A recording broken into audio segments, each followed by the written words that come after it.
जब दो triangle similar होते हैं तो उनके जो करस्पॉन्डिंग साइड्स हैं उनमें सेम रेशियो होता है। जैसे ये एक ट्रायंगल है ए बी सी, ये एक ट्रायंगल है और दूसरा है एक्स वाई जेड। और सिमिलर होने का मतलब अगर सिमिलर हैं तो सिमिलर में क्या होता है, angle A is equal to angle X, angle B is equal to angle Y. ये दो अगर बराबर हैं तो तीसरा तो अपने आप बराबर आएगा, C is equal to angle Z. अगर ये एंगल्स बराबर हैं तो ये दोनों ट्रायंगल सिमिलर हैं, यानी triangle ABC similar triangle X Y Z. इस साइन को भी जानी, जो टेढ़ा सा ऐसे बना होता है इसका मतलब सिमिलर होता है। और इज इक्वल भी आगे नीचे दो लाइनें खींच दी जाएं, is equal similar and is equal sides जब मिलती हैं तो उसको कहते हैं सर्वांग सम कांग्रेंट ट्रायंगल। तो ये मिल जाता है। अब यहां पर जब अगर ऐसा है एक ट्रायंगल दूसरे के जब सिमिलर होता है तो फिर क्या होता है, ये भी थेल्स थ्योरम में आपने जाना, इनके साइड्स में एक रेशियो होता है।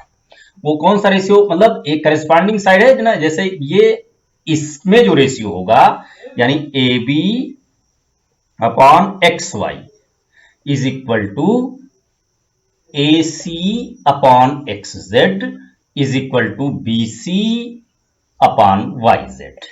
ये आपको मिल जाता है अगर ये सिमिलर ट्रायंगल हैं तो। आइए अब एक और रूल और बताते हैं, जिसमें मान लीजिए इसमें परपेंडिकुलर डाल दिया जाए। इसमें जैसे ये डाल दिया AD और इसमें डाल दिया XP, तब देखिए ध्यान से, ये आपको याद रखना है, ये चीजें साइड्स जो हैं बिल्कुल बराबर हैं, मतलब एक ही रेशियो में हैं। तो अब इस दूसरे छोटे वाले ट्रायंगल को देखिए, तो इस छोटे वाले ट्रायंगल में क्या मिलने वाला है, देखिए ये भी छोटा वाला ट्रायंगल यानी ट्रायंगल ए बी डी, ये सिमिलर ट्रायंगल है एक्स वाई पी। क्यों? क्योंकि देखिए एंगल टी एंगल ई के बराबर है एंगल पी के, angle T is equal to angle P, क्योंकि ये 90 डिग्री पर है, ये परपेंडिकुलर डाला गया है, ये हो गया। और ये पहले से गिवन था, जो दोनों सिमिलर ट्रायंगल थे, ये angle P is equal to angle Y, ये दो एंगल बराबर थे। इसका मतलब ये होता है कि अगर ये बराबर हैं तो पूरा कोई भी दो एंगल अगर बराबर आ जाते हैं तो ट्रायंगल जो होता है वो सिमिलर होता है। तो ये सिमिलर हो गया। अगर ये सिमिलर है तो देखिए क्या होता है, तो हो गया A B upon X Y is equal to A D upon X P, ये आ गया। और अभी अभी इसके पहले ये जब लिख रहे थे तो क्या लिखा हुआ था कि A B upon X Y is equal to X A C upon X Z is equal to B C upon Y Z. तो ये सब बराबर हो गया, मतलब परपेंडिकुलर के भी रेशियो में वही रेशियो होता है। अगर परपेंडिकुलर डाला गया तो इसका मतलब वो परपेंडिकुलर भी उनकी साइड्स के रेशियो में ही आएगा, ये भी आपको ध्यान रखना है। अगर साइड का रेशियो आपको पता है तो उसके परपेंडिकुलर का भी रेशियो वही होगा जो साइड में रेशियो होता है। ये मिल गया आपको। अब ये यहां पर लिख सकते हैं, इसका यूज करने वाले हैं आप क्या, ए बी कहीं भी लिख लीजिए, नोट कर लीजिए, इसकी जरूरत पड़ने वाली है अभी। A B upon X Y is equal to A D upon X P is equal to A C upon X Z is equal to B C upon Y Z. ये होता है। ये लाइन आपको याद रखनी है, मन में याद रखिए कि परपेंडिकुलर का भी रेशियो साइड के ही रेशियो के इक्वल में होता है। अब आइए देखिए एरिया के बारे में जानते हैं कि एरिया के भी, ये दो सिमिलर ट्रायंगल हैं तो उनके एरियाज में क्या रेशियो होगा। देखिए जैसे हमें area of triangle ABC upon triangle X Y Z, इसका रेशियो निकालना है। इन दोनों ट्रायंगल में रेशियो क्या होगा, तो देखिए रेशियो निकालने के लिए इसका फार्मूला लिख दीजिए। इसका अगर एरिया निकालना है तो एरिया क्या होता है ट्रायंगल का, 1/2 बेस यानी BC इंटू हाइट AD, ये होता है। अपॉन, ये पूरे के अपॉन कर दीजिए। देखिए इसका क्या होगा, 1/2 YZ इंटू XP, ये मिलकर के आपको मिलेगा। अब देखिए ये कट जाएगा, BC अपॉन YZ इंटू, देखिए AD और XP आया, AD और XP आया, AD अपॉन XP, यहां देखिए AD अपॉन XP भी इसी रेशियो में होता है, BC और YZ के, देखिए वही रेशियो में होता है। तो इसका मतलब इस लाइन को भी हम यही लिख सकते हैं, BC अपॉन YZ, ये लिख सकते हैं। मीन से क्या बन गया, BC अपॉन YZ का स्क्वायर बन गया। क्या निकला, किसी भी दो सिमिलर ट्रायंगल में जो रेशियो होता है, एरिया के में जो रेशियो होता है, वो साइड के स्क्वायर के रेशियो में होता है। स्क्वायर कर दिया जाए तो उसका रेशियो मिल जाता है।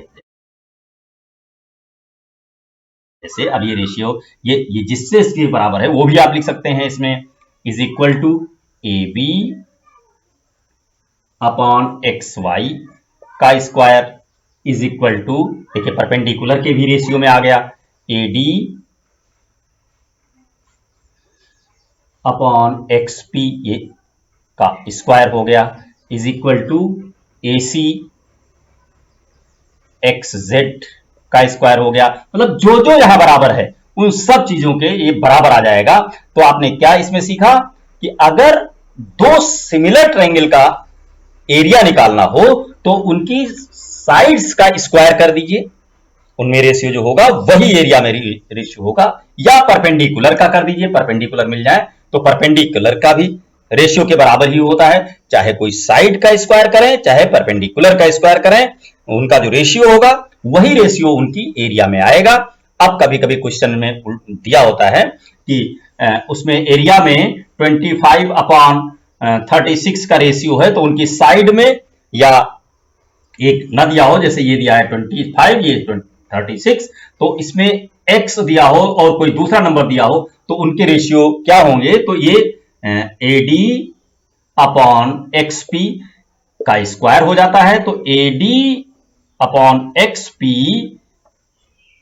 इज इक्वल टू हो जाएगा, इसका रूट हो जाएगा 5/6, ये रेशियो आएगा। अगर कोई एक परपेंडिकुलर गिवन है तो उससे आप दूसरा परपेंडिकुलर निकाल सकते हैं, एक साइड गिवन है तो दूसरी साइड निकाल सकते हैं। इस तरीके से आप ये सिद्ध कर पा रहे हैं कि उनकी किसी भी ट्रायंगल में जो सिमिलर हैं उनके एरिया में जो रेशियो होता है वो उनके साइड, जो उनकी साइड्स हैं करस्पॉन्डिंग साइड्स के स्क्वायर के रेशियो में होती हैं, और परपेंडिकुलर जो होते हैं उनके स्क्वायर के रेशियो में होती हैं। तो आपने देखा कि अगर ये स्क्वायर और ये स्क्वायर किया जाए तो एरिया का स्क्वायर आ जाएगा, परपेंडिकुलर का स्क्वायर में जो रेशियो निकाला जाए वो रेशियो भी उनकी एरिया के रेशियो में आ जाएगा। इस तरीके से आपने एक थ्योरम ये प्रूव किया जो अक्सर एग्जाम में पूछी जा रही है कि प्रमेय प्रूव करने को नहीं पूछा जाएगा, पूछा यह जाता है कि इसमें कोई एक नंबर फिल कर दिए जाएंगे, तो एक और दो एक निकालना है, तो आपको यही रेशियो निकालना है कि कोई भी साइड का स्क्वायर और परपेंडिकुलर का स्क्वायर या एरिया जो होता है एरिया 1 अपॉन एरिया 2 ये वाला इज इक्वल टू परपेंडिकुलर 1 और परपेंडिकुलर 2 का स्क्वायर या साइड 1 और साइड 2 का स्क्वायर, ये होता है। अगर साइड का रेशियो निकालना है तो इसका रूट निकाल देंगे, यानी परपेंडिकुलर अगर निकालना हो P1 upon P2 is equal to उनकी एरिया 1 अपॉन एरिया 2, ये जो लिख करके इसका रूट निकाल देंगे तो परपेंडिकुलर्स के बीच में जो रेशियो है वो निकल आएगा। धन्यवाद।